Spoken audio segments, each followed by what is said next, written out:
I'd like to congratulate all of you on this occasion.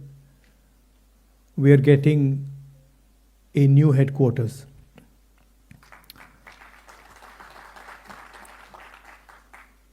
And we are getting a new headquarters at a very particular time. I think it's quite symbolic that yesterday, in a speech, the chief of the RSS said that India never achieved independence in 1947. He said that true independence in India was achieved when the Ram Mandir was built. This building, it is not an ordinary building. It has emerged from the soil of our country, and it has emerged as a result of the hard work and sacrifice of millions of people, and not just sacrifice prior to the freedom movement, but sacrifice until today. And there are multiple examples. There's an example, of course, of the freedom movement and the fruit of that movement, which was the Constitution, which was essentially attacked yesterday by Mr. Mohan Bhagwat when he says that the Constitution was not the symbol of our freedom. But also after that, thousands of our workers died in Punjab, thousands of our workers died in Kashmir, thousands of our workers died in the Northeast. And so this party has stood for a particular set of values. And we can see those values in this building. Unlike the Western world, which focuses on outside the self, the Indian way of thinking is about understanding the self. If you look at our great masters, they're all about understanding precisely who you are, where you come from, who you are, what your nature is. And that, the Bhagavad Gita is about that, Shiva is about that, Guru Nanak Ji is about that, Kabir is about that. All of them are asking the fundamental question, who are you? And this is really the fight that is taking place in India today. There are two visions of the self in India in conflict. One is our idea, the idea of the Constitution, and the other is the idea of the RSS. One idea says India is a union of states. We have, as we entered, I saw, we have all the national languages there, equally placed together. There is no superior language. There is no inferior language. There is no superior culture. There is no inferior culture. There is no superior community, no inferior community. They are all the same. That is written in the Constitution, and it is symbolized by this building. On the other side, there is the idea of a centralized knowledge, of a centralized understanding. Mohan Bhagwat has the audacity to inform the nation every 2 or 3 days what he thinks about the independent movement, what he thinks about the Constitution. In fact, what he has said yesterday is treason, because it is stating that the Constitution is invalid. It is stating that everything, the fight against the British was invalid, and he has the audacity to say this publicly. In any other country, he would be arrested and tried. That is the fact, right? To say that India did not get independence in 1947 is an insult to every single Indian person. And it's about time we stop listening to this nonsense that these people think they can just keep parroting out and shouting and screaming. Right? That is the crux of it. the Congress party has worked with the Indian people. It has built the success of this country. And it has built the success of this country on the foundations of the Constitution. And that is what this building symbolizes. You please go inside this building and you will see the depth of talent. You will see how deeply the Congress party has entered the soul of India. There's a history there. In fact, we forget. As I said, it's important to understand who you are. So for Congress people, it's important to understand who we are. What is our tradition? What is our history? Where have we come from? Please look in the building. You will see Mahatma Gandhi, Sardar Patel, Jawaharlal Nehru.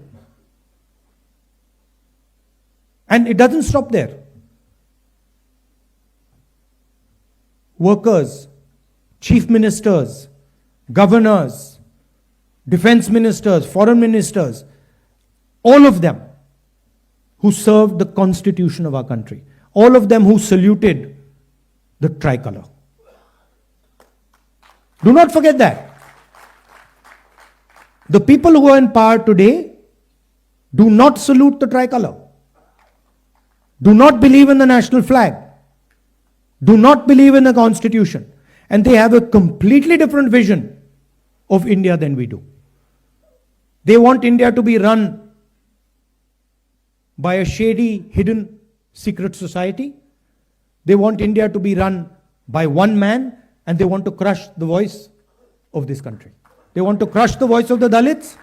They want to crush the voice of the minorities. They want to crush the voice of the backward castes, of the tribals. This is their agenda.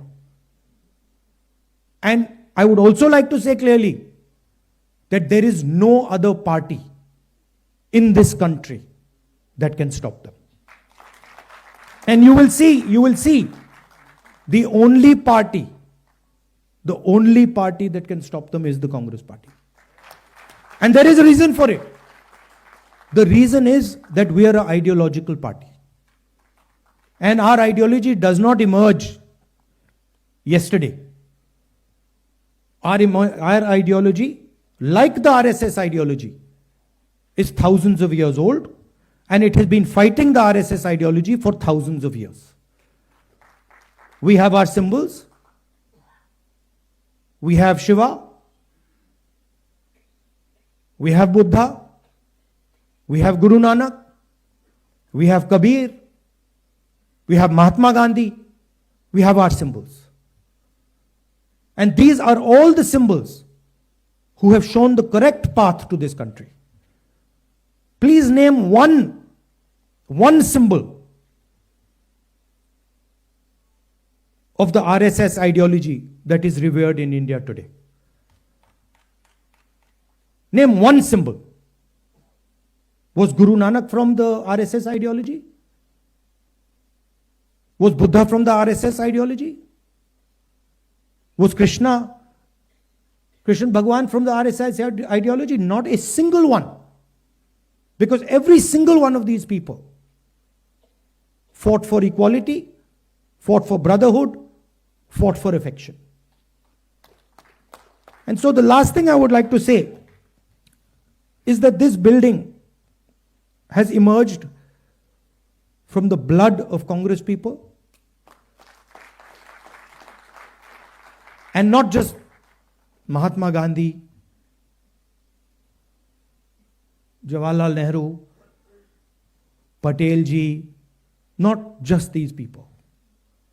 It has emerged from the blood of our workers, from every single one of our leaders. That includes all of you who are today defending the idea of the Congress party. Everybody in this room is under severe assault defending the ideas of the Congress party. Sometimes we forget it. But these people in this room are facing systematic attack and assault on their lives because they are in the Congress party. And they are not surrendering to the BJP and the RSS.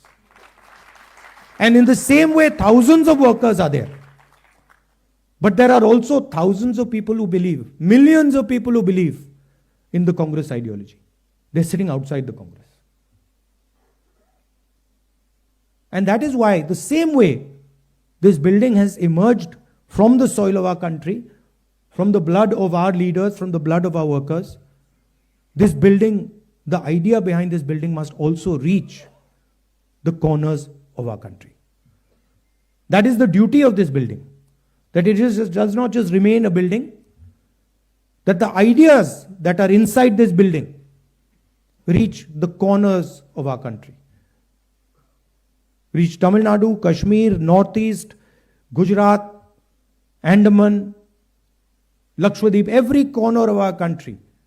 This idea has to be propagated from this building. So I'd also finally like to thank all the people who've been responsible for giving us this building. The people Venugopalji mentioned, Murli Deora, Motilal Vora ji, who we all miss, Ahmed Patel ji, the others who have helped with the completion, Manish Chatra ji, Venugopal ji, Priyanka. I'd like to thank all of you. You have done a tremendous service to the Congress party. But it is important that now we take the ideas from this building and, like leaders of the Congress have done in the past, we spread the ideas to the rest of the soil of this country. Because we are fighting a civilizational war with these people. They are every day attacking the ideas that we believe in. And only this organization, only the people in this room and the millions of workers of this organization have the courage and the capability to stop them. I'd like to say one last thing, that do not think that we are fighting a fair fight. There is no fairness in this. If you believe that we are fighting a political organization called the BJP, that we are fighting a political organization called the RSS, you have not understood what is going on. The BJP and the RSS have captured every single institution of our country. We are now fighting the BJP, the RSS, and the Indian state itself. In the last working committee meeting, I said very clearly that there is something wrong that has happened in the Maharashtra election. I said clearly that we are not comfortable with the way the Election Commission is holding elections. I said very clearly that the large number of new voters that have suddenly appeared, almost 1 crore new voters who have suddenly appeared between Lok Sabha and Vidhan Sabha in Maharashtra, is problematic. And I put a challenge clearly in front of the Election Commission. And I said clearly to the Election Commission, through that meeting, that it is your duty to make the voter list transparent to the opposition. We said clearly we want to see the voters, the names of the voters who voted in the Lok Sabha election in Maharashtra, and we want to see the name of the voters who voted, names and addresses of the voters who voted in the Vidhan Sabha election. If they were to give us that data, the problem would be solved. Because we would know for sure whether there is a problem in Maharashtra or not. But I would like to state to this meeting that the Election Commission has refused to give us that information. Now I want to ask you, why would the Election Commission refuse to give us voter lists of the Maharashtra election? What purpose is served by not giving us and the rest of the opposition the voter list of the Maharashtra Lok Sabha and Vidhan Sabha elections. Why will it damage the Election Commission to give us this list? And why are they not giving us this list? It is the duty of the Election Commission to provide transparency in elections. If there is a 1 crore increase in voters between Maharashtra, Lok Sabha and Vidhan Sabha, it is the duty and the sacred responsibility of the Election Commission to show us exactly why that has happened, and they are refusing to do it. And this is something every congressman and every opposition person has to keep in mind. There is a serious problem with our election system. And we might find it very difficult to accept this, because we are the people who have put in place the election system. But we have to keep it in mind that there is a problem. And it is the duty of the Election Commission to come clean and to give us the data of the Maharashtra and the Haryana elections, to give us the data we are asking for, the opposition is asking for, in which they are refusing to give us. So that is the situation in which we are fighting. Investigative agencies which are supposed to investigate crimes are being used against opposition. They're being used against all opposition leadership. CBI, ED, all these structures. We do not know whether our institutions are working or are non-functional. It's pretty clear the media, what the media is up to. Everybody knows. Even the people know that the media is no longer free and fair. So these are circumstances under which you're fighting this ideological battle. And I must tell you that I'm extremely proud of every single one of you. That you get up in the morning, and you stand and you fight for what you believe in and what you know to be your politics. So I'm very proud of this building, and I'm more proud of the people who are sitting inside this building right now. Thank you very much.